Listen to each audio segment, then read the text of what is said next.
Good afternoon and welcome to Praxis Peace Institute's Friday Forum. I'm Georgia Kelly, the director of Praxis. Today we are welcoming a true community builder who has become an expert in building social capital. As co-owner of the Aqus Café in Petaluma, John Crowley has launched a multitude of activities that take place in this unique cafe. Every evening there is some group or groups meeting there, from language groups convening for dinner to community meetings, political campaigns, mutual interest gatherings.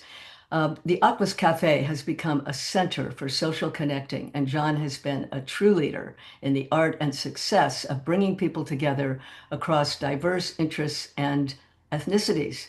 He's also the founder and executive director of the Aquas Community Foundation, a nonprofit organization developed to foster a thriving and connected community.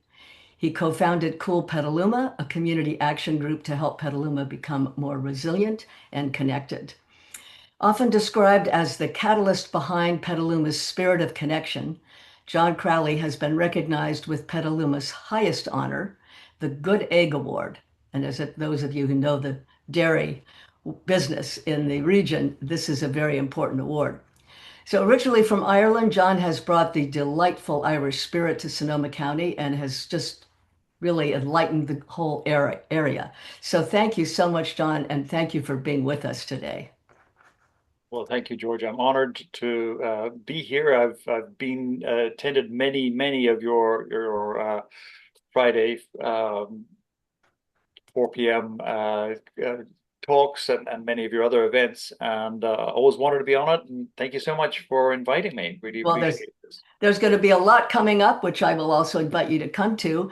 But the first thing I'd like you to do, John, is give us an overview of the Aquas Cafe, because I go there quite frequently and find it just an incredible atmosphere. What happens there, and how and why has it become such a social hub of activity? Give us some examples of the meetings that happen and some of the social events that happen there. Yeah, I'll go back even a little bit further to way before I had the cafe. It's basically my childhood.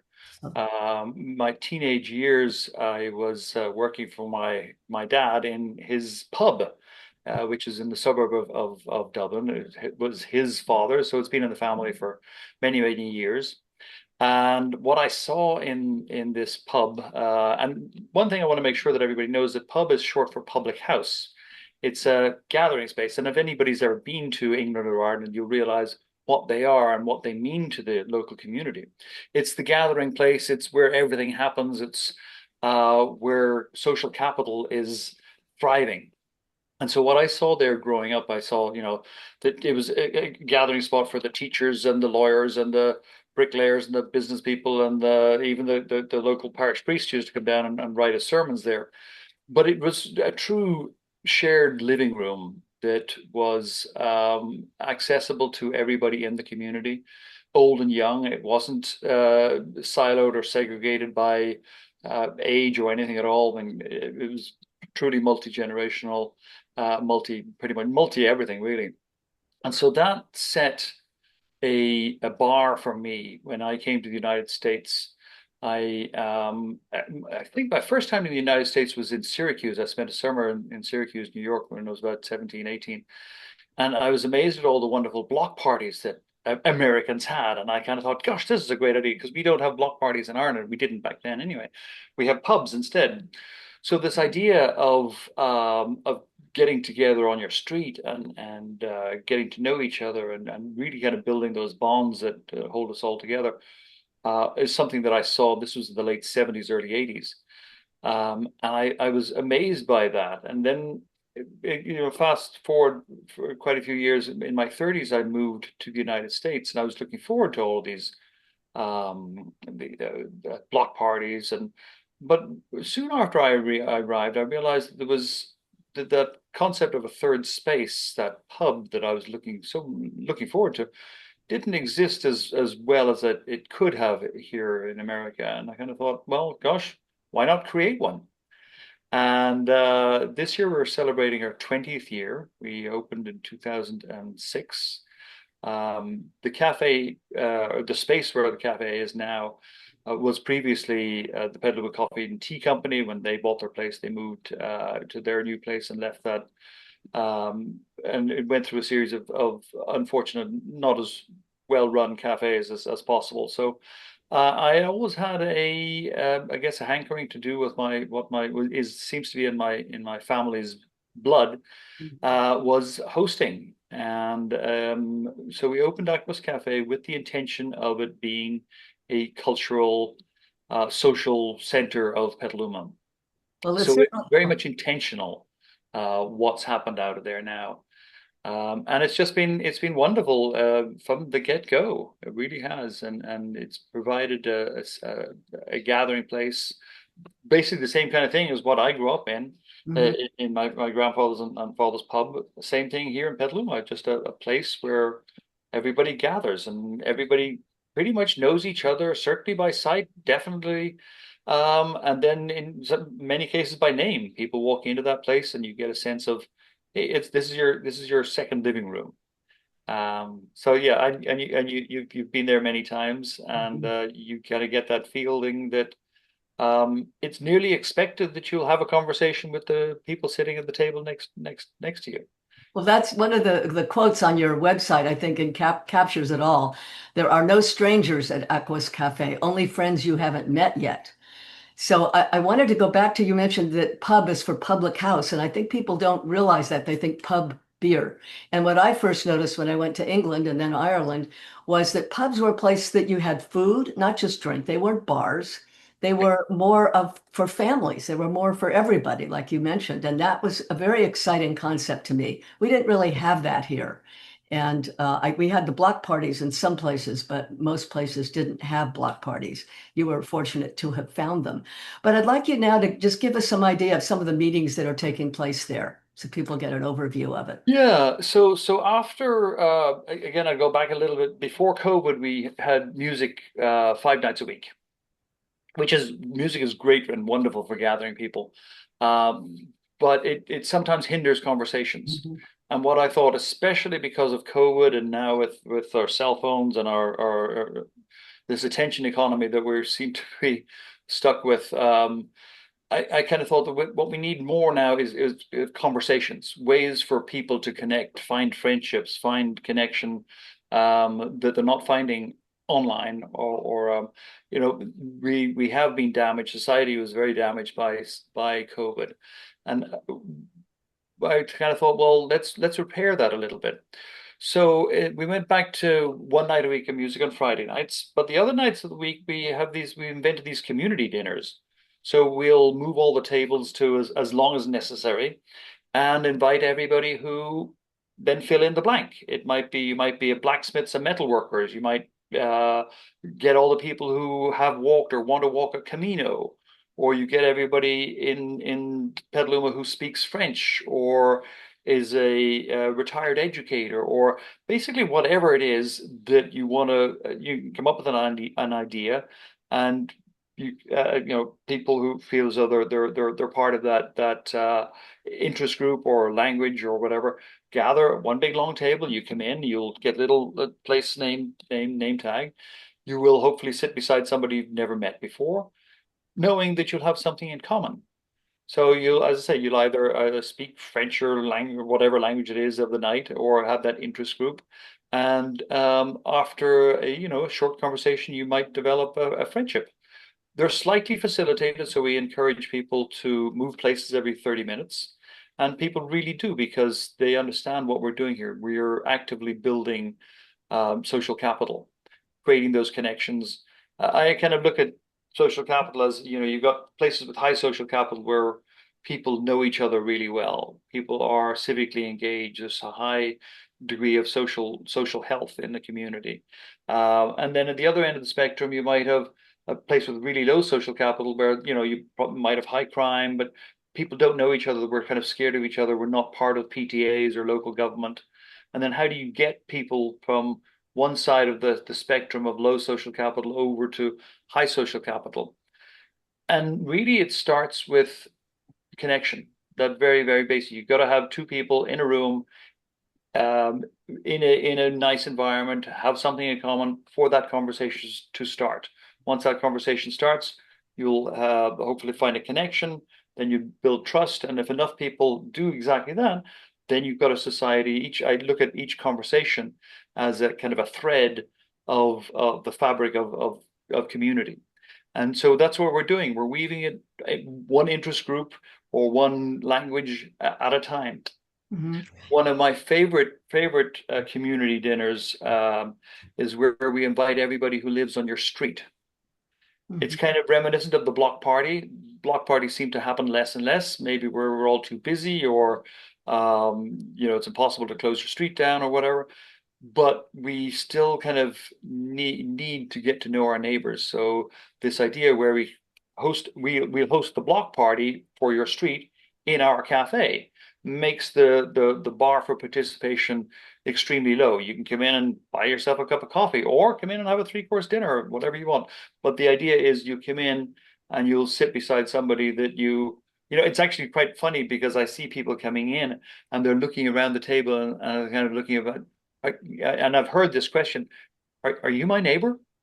And it's wonderful to see because it's that first conversation that you really want to be in control of and make it a positive experience. You don't want your first conversation with your neighbor to be when your tree falls on the fence, or your dog bites my kid or something like that. You want to build a relationship before you really need it.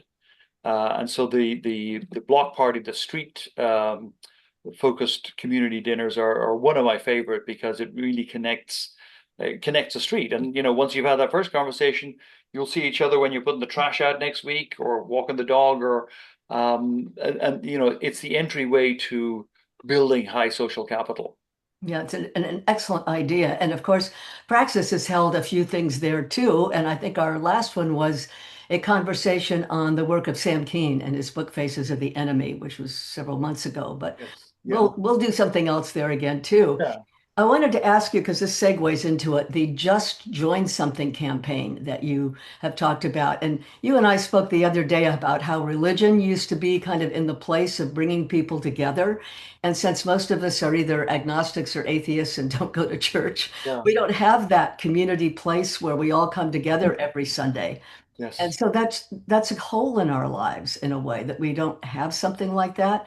So tell us about the Just Join Something campaign, what it does, and what you're hoping to get from that.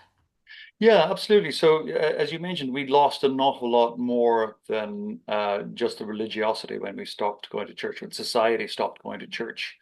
And it has not been replaced with anything other than being a member of Netflix and Amazon, which is a sad state of affairs. And it has ripple effects throughout society when we don't see our neighbors, when we don't see each other. I remember sitting on kneeling on a pew with my parents as a kid, and you'd sit and you'd pray with people that you disagreed with. And at the end of service, you'd shake hands and you see each other next week, and you rinse and repeat type of thing. You kept those bonds, you kept that respect, you kept that communication level um, in existence, basically. And so the Just Join Something initiative and campaign is something I started 4 years ago.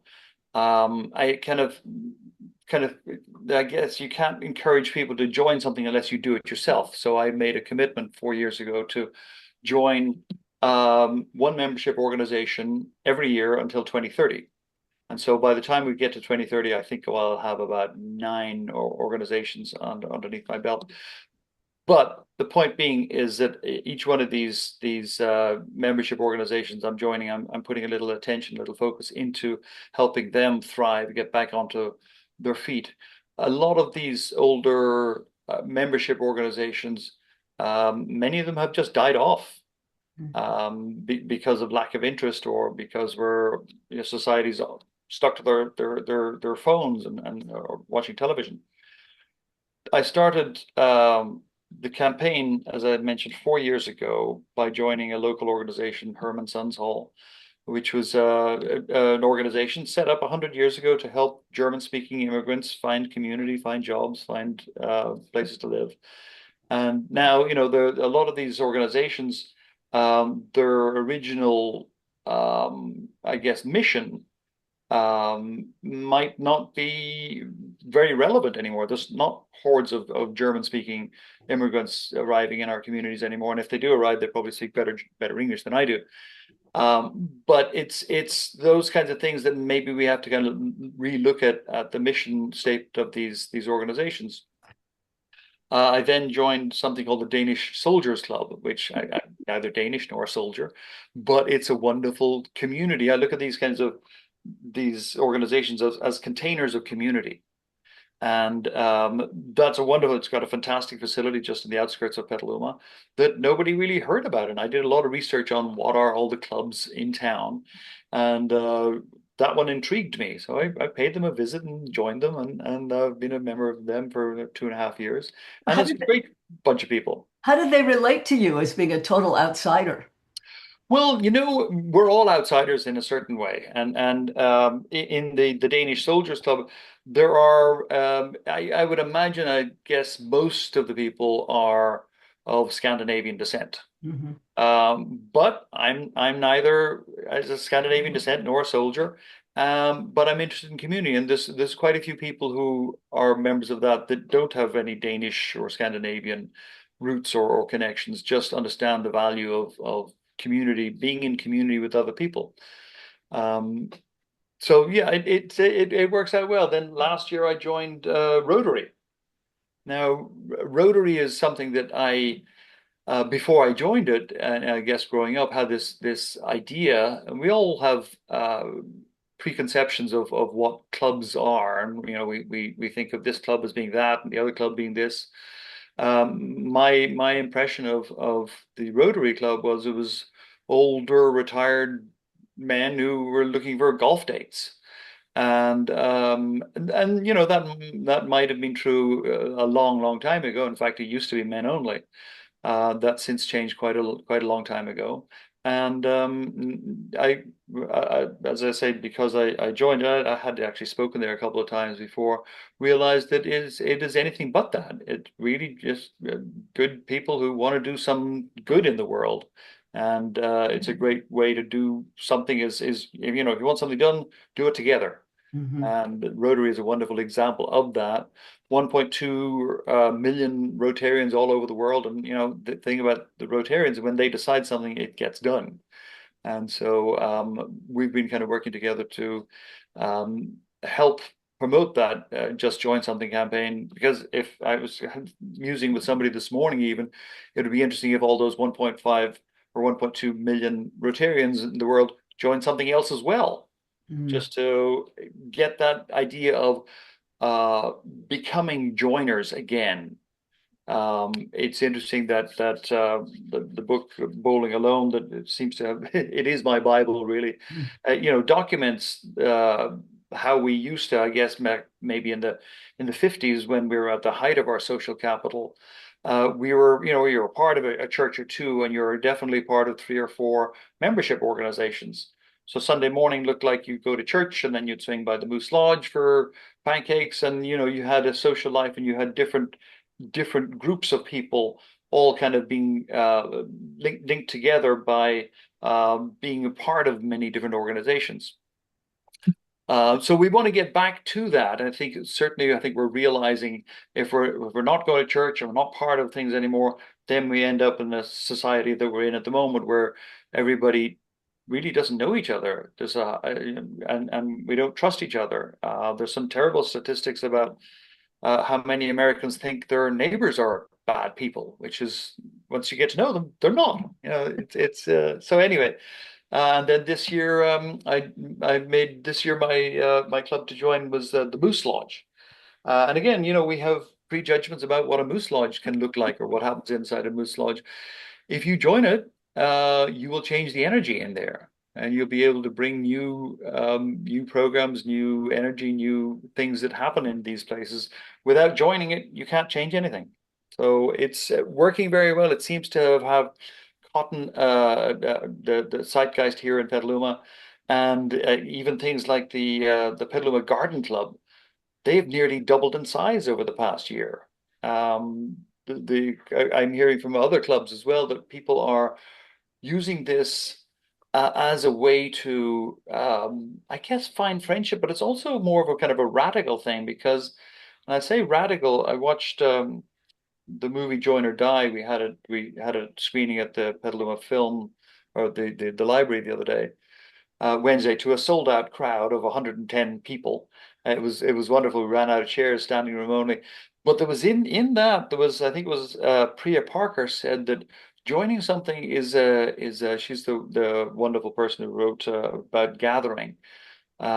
She mentioned that joining something is a radical act at the moment, because there are forces, one of them being our cell phones, and a lot of corporations would be quite happy having us all sit at home being consumers, not having anything to do with each other, being siloed, being distanced from each other.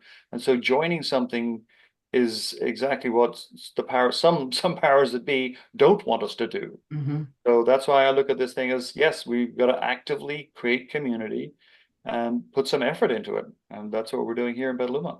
Yeah, what you're helping to do is, as a society, we have been moved to extreme individualism, Yes. and you're bringing it back into more of a collectivism, which is what we really need right now, desperately, I would say, and especially after COVID, because that brought us even to a more isolated space. So I think what you're doing is so important. And the last question I wanted to ask you, and it might lead to other things, but um, if there's somewhat of a template for building social capital within one's community. I think this joining is really important. Um, and it certainly made me think about joining. I don't know that there are a lot of things I want to join, but I mean, if you can join the Danish soldiers, I mean, that that really Yeah. gives us some idea of Yeah. possibility. Yeah. But I'd like you to tell us if there's some kind of a template or ways that we can move in helping to create community where we live and in building social capital, and maybe just define social capital first. Yeah. So social capital really came to the term really came to the fore 25, 26 years ago with the publication of the book Bowling Alone. Sociologist Robert Putnam, I think he's from Yale, did a seminal, I mean, it's a wonderful, big, fat, thick book that you can spend quite a long time reading. It's got lots of graphs and statistics in there, but it really kind of lays out uh, what the demise of social capital. He defines it as the value that is associated with networks of trusted relationships. So, as in real capital has, you can put a value on a house or something that's physical. You can also put a value on how connected a city or a community is. Um, are people civically engaged? Are people, in contact? Do they know each other? Are they part of neighborhood organizations? Do they know their neighbors? Are they part of how is the local moose lodge populated? Are there any members of the Rotary Club?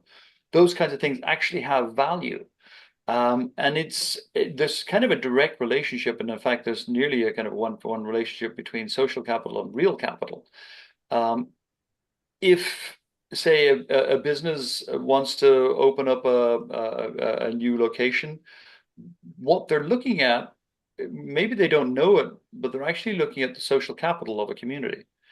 Is it a nice place to live? Do people know each other? Do they trust each other? Is there a low crime rate?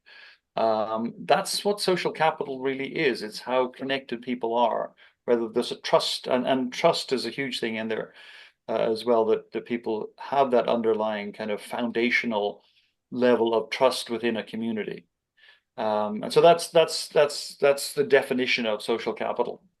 Great. And any last, before we open it up to questions, any comments you want to make about, some of the success of what's happened, or give us an example of something that you're really happy about that's come about from the meetings at Aquas? Yeah. So there are, and to follow up with I didn't quite realize I didn't quite answer the last question. There are definitely templates. There are ways of creating social capital, and in fact, I'm in the middle of writing a book called it's basically 9 ways of creating social capital that are tried, true, and tested, and they work. And the first one that I would do, and I did this 25 years ago, was we started something called the Petaluma Pub Crawl. Now it sounds like okay, it's a drink fest. It's not. It's ways we did this 4 times a year, and I ran this event probably for about nearly 10 years actually. And I'd send an itinerary out. We're meeting in Volpe's at 7 o'clock, and then Graziano's at 8 o'clock, and someplace else at 9 o'clock. And the theme of the evening it changed a lot. The one that I used most frequently was bring a book that changed your life. So if you kind of picture yourself in a pub and everybody's got a book underneath their arm, it's an open invitation for you to walk up to a complete stranger and say, "Tell me about the book that changed your life." And you'll first of all get to know that person very well in a very short time, and you'll also figure out whether you want to have another conversation with that person. The all of those themes are designed to help people get into conversation. That's something I ran for 10 years, and the last one we had was maybe 15 or 20 years ago. However, what we realized last year is because they were so successful and so meaningful for people that we restarted them. We started them under, if you go to thesocialcrawl.org, you'll find the latest iteration of that. And we relaunched it a couple of months ago with a theme. We use that same theme. We're going to do it 4 times a year. We just had one about 2 weekends ago with the theme of bring a photograph, a printed photograph of yourself as a teenager. And it was a wonderful theme that helped people get into conversations. And once you get into a conversation with somebody, you'll realize that you might have a kid in the same school. You might live on the same street. You might speak the same language. You might have the same interests. But you won't find that out unless you have a conversation. And certainly with as I mentioned earlier, the damage that COVID did to us, we're just not that good at having conversations anymore. I always kind of say we're social animals, but we're not very good at it. And we need ways for us to connect with each other because that's something that is sorely missing. That human connection is. I mean, we're finding out now how important that is, and how important community is. So that's kind of the second one is we've a whole bunch of things that as I said 9 chapters. One of the big ones is the is those community dinners that you can connect around any interest. And what I'd recommend anybody, wherever you're living, go to the local cafe and say, hey, do you mind if we set up a dinner that, happens either once a month or just randomly? I mean, you're going to invite everybody in town who is a metal worker or is interested in, you get all the Sufi poets in town together and get them in conversation, social capital will be built. Yeah, I think we don't So have a lot of metal workers in Sonoma, but yeah, we yeah, have a lot of different interests. I think this is a really good um, partial template. And when you do finish the book, I definitely would like to have you back and go through the thank 9 things. I think this is so important to hear right now, and I need to hear it. I'm an introvert, so I'm not likely to go do all this stuff, and I know how important it is. So I really appreciate what you've brought to the conversation today. And I want to open it up now for people who might want to make a comment or ask you a question. yeah, Um, and if you don't, we'll go on. But I yeah, have a feeling these are chatty people. So John, hi. I'm Michelle Shabady, and I've heard about you from two other acquaintances of mine, and that's Roger McGullis, Roger, yeah, yeah. and Joe Leadham. Oh yes, Joe. Yes, of course. So Yes. they're all members of the World Affairs Council, and I'm actually the president of that council. But that's why I know them and all that. Yeah. But I really respect what you're doing in Petaluma, and I haven't been to the cafe yet. I live in Healdsburg, so it's a little, Yep. and then Sea Ranch we go back and forth. But Yeah. I I just feel so much akin to you with what you are trying to improve and I can remember my father was a member of everything, Lions, Chamber of Commerce, all that. Um, and one other thing, I'm acquainted with David Gerting, who's British, who started Knowledge Cafe, and he teaches conversational leadership.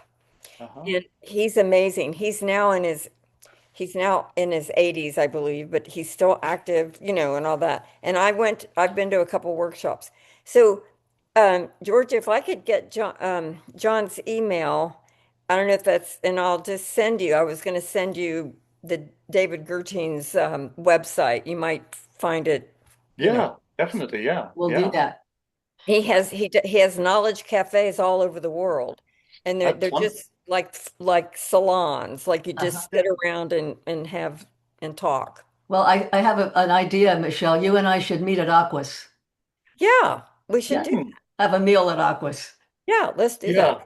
Good, good, good, good. Great Yeah. idea. In fact, everyone should meet at Aquas. So Exactly. We should have a community dinner at we Aquas. could have another community dinner. Well, I really like the discussion we had there of Sam Keene's work. Yes. We had about 8 people, I guess. It was small, but it was perfect for a discussion. Yeah. And Yeah. people really got into it who were there. So yeah, I want to do some more things there too. I think Yeah, when you get over your surgery, when I Georgia, get over my Yeah. surgery, just the whole thought of it's got me freaked out. Oh gosh. Yeah. you'll be Um, fine. You'll be. so anyone else want to ask or say something? Katie? Katie, I think you're mute. Yeah, you are. Just so glad you're here, John, and looking forward to the book. I've thought about this topic most of my life, and so I have a number of questions if there's time for more, but my main one is, um, you know, it seems to me that you are the reason that this is happening in Petaluma. I know because I've been to a lot of the conversations. Many people are now participating actively, but it takes one person, it seems to me, with that strong intention and also with a place like the cafe. So with towns like the Sonoma, uh, I've given up. I mean, I've done so much, and we have Rotary and we have things. I'm not saying it's not wonderfully friendly, but there's nothing in the neighborhoods. I mean, I won't go on about it. My point is, I've done flyers, I've had people over, and nobody picks up the ball. And I don't have the energy to be the container. Any thoughts on that? Good Gosh. question. I mean, it's funny, and I don't know why more people haven't copied what we're doing at Aquas Cafe, because it's not only socially a good idea, but it's a good business model. Mhm. I invite people to come to the cafe. I remember, for example, the Greek night or the Hungarian night. I can't remember Mhm. which one it was. And I had four new people who had never been to the cafe sit in my cafe, have a wonderful experience because they had all lived in Petaluma for, I found out after 20, 30 years, had never met each other. And here they are speaking Hungarian in my cafe. Right. And a wonderful friendship happened out of that. And so, if you think of it as yes, I'm building social capital, but now I have four new customers. Right. And so it's not exactly it's not rocket science, really. It's kind of Yeah. like you could look at it as okay, maybe I'm just drumming up more business. Mhm. You could look at it that way. Mhm. Um, so I mean, it's something that I don't know why most people haven't copied me, to be quite honest, Mhm. because it works. It's, as you know, it's the social kind of hub of Petaluma, because of those repeated um, events that we've held there. So, you know, I know where, Katie, you live, and I was kind of hoping that a couple of cafes that I know might be that, but I guess it didn't happen. Um, um, yeah, it's really just making sure that a business owner, be it a cafe or whatever it is, understands that they can make more business out of it. I mean, if that's their drive, if it's money driven, it works. You're bringing people in.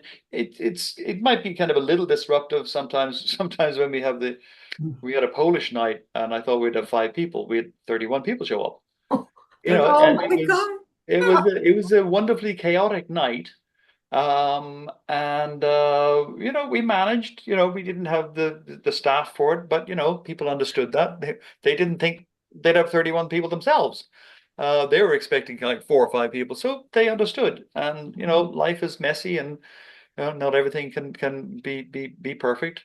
So you know, I would approach some of your cafes that you have locally, and you know, focus on some of the interest groups that you have and say, well, why not just send an email out to everybody who is interested in, you know, pick one of your favorite topics, and invite people to a communal dinner. Um, and hopefully the restaurant or cafe will participate and realize it as an opportunity rather than kind of, okay, we've got a whole bunch of people showing up here. Well, Yeah, I want to let other people say things, but uh, I know both Georgia and I have done that, John, and it doesn't build here. It hasn't, at There's a least, reason for that, I think, and you and yeah, I have talked about it. We're a different community than yes, Petaluma, yeah, yeah. where we've got a lot of high-end, wealthy people, a lot of nonprofit galas all the time, fundraisers. So there's this constant activity, yeah. but it's not building the kind of community that we're talking about. It's building a different kind of community. So finding the right venue here is not easy. And we may have to think a little bit out of the box. Katie, you and I should have a talk about this because I think maybe before finding the place first, we could meet in my backyard, for instance. I have a huge backyard, Yeah. and I can have 40 people here. Yeah. So, you know, we could start like that after my knees healed. Yeah. Um, You could also, we're starting something in the summertime. We're starting 2 things. One called Wednesday walks. We're encouraging everybody in the city of Petaluma to go for a walk, a half-hour walk on a Yeah, Wednesday at 6 p.m. So the idea is you leave your house at 6 p.m. and you look up and down your street and you see other people leaving their house at 6 p.m. yeah. And you're invited to walk to the nearest public park. Mhm. If you live right on the park, just walk around the park for 30 minutes. So that people will bump into each other. So that people will, you know, there's a number of kind of things about that. First of all, your nearest public park might be used as an emergency shelter Yeah. or emergency gathering place, so you should know where it is. And you know, secondly, you know, you'll bump into people. Parallel to that, and you might use this as a way of gathering people together. We're launching for I think an 8 week period in the middle of the summer, Wednesday 6 p.m. picnics at your local park. Mhm. So you could just as well invite everybody to meet at Wickersham Park at 6 p.m. on a Wednesday, and we're going to invite everybody who speaks French or is a Sufi poet or is interested, is a blacksmith and metalwork, and you bring your own sandwich and you bring your own drink and you bring your own everything, setting the bar really low to participate in what it really is, what it's that human connection is what we're all after. Yeah. It's interesting in that film Join or Die, they were talking about how we don't have picnics like we used to. You know, the average person 50 years ago had 10 picnics a year. Now Yeah. we barely have Right. one. We're less social. We are having less dinner parties than we used Right. to. mhm. You Right. know, there's a high bar. Do we need to iron the curtains and you know it's you know make sure that everything's perfect before we invite anybody into our homes? No, people want to meet each other, and so why not just meet in a local public park and let's reclaim the public parks for what they should be used for, which is gathering people on a very local and small level in groups of maybe 5 or 10 people show up for your Wednesday picnic. Um, but if you That don't we do could that, do. We have Yeah. a wonderful plaza, and we Yeah. could certainly have, I th we've learned this from the Latino community because our parks were never used for picnics when I first moved here. They Yeah. were pretty, people walked through them, the ducks in the pond were cute, all that.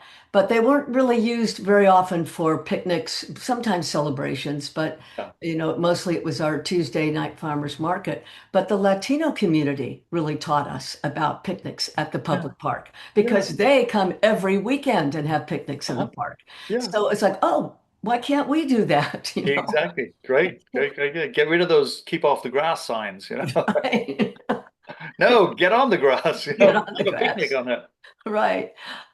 So anyone else want to say something?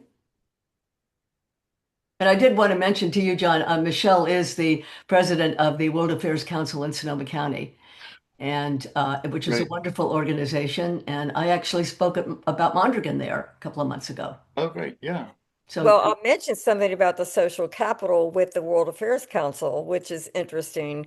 We meet once a month, and we have like 380 members. I mean, it um and the lunches are large at the Santa Rosa Country Club, but people love the social mhm, interaction, right. and that we can tell. We have really good speakers. The program committee does an excellent job. Joe Leadham's on the program committee. Yeah. Um, but it's if and they and I at the different tables, they'll meet new people, and I encourage people to just go to a different table every time, and all Yeah. that. So, but it just that hunger for the Mhm. social is present there. Yes. Yeah. Yeah. Yeah, Yeah. it It really definitely is. is. But I mean, I guess, and if I'm an eternal optimist, and I'm kind of looking at the awfulness of where we are in society right now. And, there's no debate anymore. We're broken. We're Mhm. very Yeah. broken. And the It's only place there. we can go is up. Our social capital has hit rock bottom. And people are starting to think differently now. Whatever's going on in the world is prompting us. We can't do the same as what we used to do because that has just led us to where we are now. We've got to start doing things very differently, and people are starting. 5 years ago, I couldn't have persuaded anybody to join the Moose Lodge. Right. We've had our goal, and we will get there, is to have one new member per day join the Moose Lodge. And we're on track for that, and I'm confident we will get there. Because there is a hunger there. And also not just a hunger, but a realization that, and I do encourage people to not just join for yourself, but to join because somebody is watching you. It could be a nephew or a niece or a neighbor who doesn't have the get up and go to go and join something by themselves. But if they see you join, they might say, "Oh, okay, well, maybe I'll join too." And Mhm. so there's also that element of what we're doing at the moment is we're realizing how broken it is and what is it that we can do to fix it. I mean, joining the Moose Lodge, they're not it's not a huge expense. A lot of these things they're not expensive. But we certainly realize that we just have to do something. And what do the mooses do? It's a social club. Okay. Right now we're doing a fundraiser for the for COTS, our shelters, our homeless shelter. Hmm. Primarily it's a social club, kind of like the Yeah. Elks or the Golden Stars or those kind of things. Is it men only? No, not at all. No. Okay.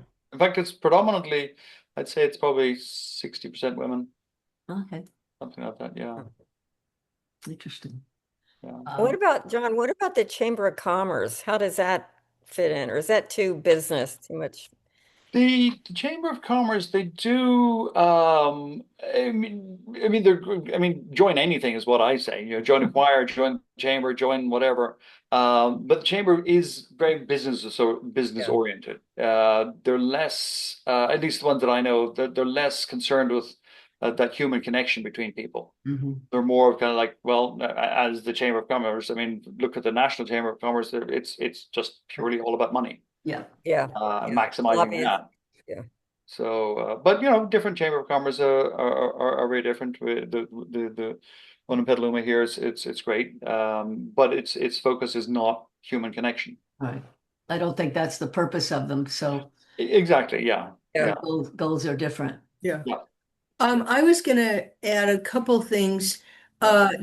I believe that you were invited to go to Dubai Oh to yeah. wanted to hear about that, but I want to throw in while I have another second here.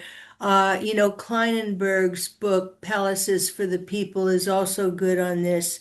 And I really want to encourage you with your writing of the book to think about the power of intention that you have brought, because I don't know, frankly, if I have it over here right now anymore. And it takes someone like you with a real engine behind this, I think, partly. I don't know. It may be also demographics. But the last thing I was going to say is that, back when I hosted radio, I had a show called The Bartender's Show. And I had Steiners and Murphys and all these people that ran the bars come, and I expected to really kind of push them hard about what's going on here at 6 a.m. People are drinking, they must be alcoholics. And these bartenders really, it was probably one of the best shows I did in 8 years, because they were so heart-centered, and they said, no, these people come in at 6 a.m. They do not get drunk. They want coffee, they have maybe a drink, but they're getting ready for a full day of work. Yeah. And it's a community thing. Hmm. Yeah. So Yeah. that's Yeah. just my nickel. Yeah, Exactly. pubs are better because they have food too. Yes. But I don't know if you want to say much about Dubai, because I thought that that was really interesting that they would invite you, and I want to hear what that was about. So the conference in Dubai was put on by the International Social Capital Association, and that's a worldwide association of mainly it started in I think universities, and so it's mainly an academic group of people who study social capital. And I presented to them last summer um, as somebody who creates social capital. And I think I guess it was I look at it as wonderful people, but they're statisticians and Oh, mathematicians, and they look at this, that, and the other p-values of this, that, and the other. Um, and I came along and said, well, I think it might have been a little different from their usual presentation of how do you actually build it by you have pub crawls, you have parties, you have community dinners, you have all these kinds of fun stuff. And so they invited me to speak at the annual conference in Dubai. And so I had my plane ticket, had my hotels booked, and mhm. then as you know what happened with the war over there, the conference was shortened from a 4 day in-person conference to a 2 day on Zoom. So it was, I canceled my tickets. I was super looking forward to meet the keynote speaker, of course, was Robert Putnam. Oh, I was, he's has been my guiding light in the work. But anyway, was super excited to meet him. We saw each other online. I did a presentation. It was a lot shorter than it would have been in Dubai. And the workshop, we didn't have a chance to do my workshop either. So, but certainly they've invited me back for next year. They're going to have it in the same place next year. And I fully intend to go next year. But the conference is all about creating that human connection with people, yeah, and so to do something over Zoom was I think well everybody was disappointed, of course. yeah, So yeah. You met though. So we're getting close to the end. So I wanted to see if there's anything more anyone wants to say, or if you have some final words for us, John.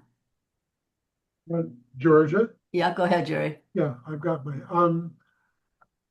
for me, I mean, I want to try and get Yeah, rid of you're a this. little, you need to more volume. Oh, there you Um, I don't know how to do that. go. Can Okay, you well, hear we me hear. better now? Yeah, when you're closer, it's better. Okay, good. Um, for me, I'm more likely to get together with people when I have a sense that we've got some common interest, or, they're likely to be somewhat kindred spirits. So, for example, I go every Sunday to a Buddhist meditation group, and I've been doing that for a number of years, and we've definitely developed a community there. And recently, I've been playing ping pong at the Vintage Center twice a week, and a lot of the same people come. So that works for me. If there's also I live in Oakmont, and there's the Oakmont Progressives. We just had a meeting last night to talk about the governor's primary. So those are the kinds of get-togethers that I seem to be attracted to. I used to get together with a small group of people once a week, and we threw a baseball around and had lunch. But we've aged out of that. Um, if there was some, I mean, in praxis, of course, I've been getting together for these kind of conversations. But for me, there has to be some element other than just physically getting together with strangers for me to really be attracted, for me to have high expectations. I'm afraid I'm the same way. Yeah, yeah. No, you have to have something that it bonds people together, be it your love of ping pong or Zen Buddhism, to initially kind of create that bonding relationships or that bonding social capital. But there's also what we're missing out a lot now is that bridging social capital. So it's having the Moose Lodge folk do a project together with the Rotary. Um, and also kind of being in community with other people that you might not agree with Yeah, that's right. is so important to kind of find that common ground, that middle space, that respect for each other. And so the people that you meet in ping pong, you might not agree with them politically. You certainly in your Zen, your that group, you all have like-minded. Again, you might not agree politically, but I think that's an excellent, a great way of creating that kind of bridging social capital between groups of people that don't necessarily agree, but however, that have the respect enough to be in that same club together. It just reminded me, I'd love to do a Serbo-Croatian dinner at Aquas. Let's do that. Because I bet you haven't had Croats and Serbs, have you? No, I do not think so. Okay, I would love Right? to do that. Yeah. Okay, as soon as I'm, together again, after this whole knee stuff, I would love to do that and just see who these people are in the area. Yes. Yeah. Yeah. That's a great idea. I love that. And again, it's getting those people together that normally wouldn't get together or don't know how to get. I mean, Mhm. the Hungarians, they were amazed because actually a couple of them recognized each other, but just from the street, they didn't know they spoke Hungarian. That's yes, that's the kind of thing. Yeah. And there's a bond, even if you don't, when you're in a foreign country and you meet people who have had your background, even if you don't agree on a lot of things, there is some basic glue there. Yes. And Yeah. I think that's an interesting thing to Yeah. look at too. So I'm definitely going to keep that in mind, and maybe we could do one this summer.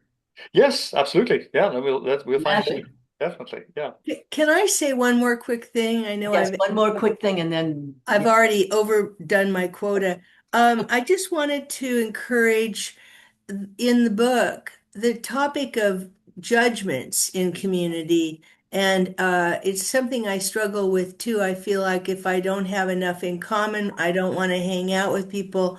And I know your friend Luz Weir is doing some great work with the Braver Angels, and you two have done great work in creating conversations with people who are different. And what happens inevitably in those is that people find they have so much more in common than they thought they did. To me, it's a big topic because I'm also very segregated in my thinking. These are my people and those aren't my people. Mhm. yeah, yeah, Yeah. Yeah. Yeah. you've been trained in that. Yes. Yes, yeah. So we run a thing called Petaluma Conversations that started out because of a division in our community over a an art piece that was going to be and actually ended up being placed in Petaluma, but it divided the community in such a terrible, horrible way Hmm. that I saw friends of mine being really horrible to other friends of mine online on Nextdoor and Facebook, and then them being horrible back to other friends. But they didn't know each other, but I knew them, and what I saw was a part of their personality that I didn't know, or that maybe Right. is multiplied by the fact that we're, are we trolling each other on online? And uh, we closed the cafe one evening, and we handpicked those people, about 36 of them from the internet. They didn't know each other, brought them all together. In most cases, they had never even seen each other, knew what each other looked like, let alone have a conversation. And we got them to have a conversation with each other. And Hmm. out of that, I hope that the tenor of the conversation of the online conversation changed. I know at the end of the evening, one of my friends, he stood up and shook hands with his adversary that he had met online, and his comment was, you're not a lot nicer in person than you are online. And it was true, and they both laughed, and I hope that the next time they met each other online, they were more civil to each other. And I think that is the case.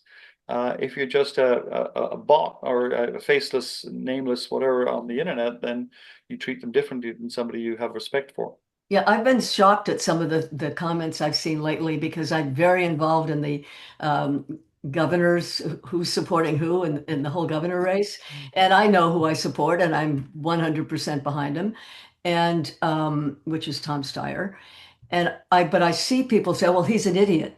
Nothing more than that. They just throw a cliche out, Yeah, no information, no critical thinking, no analysis, no knowledge.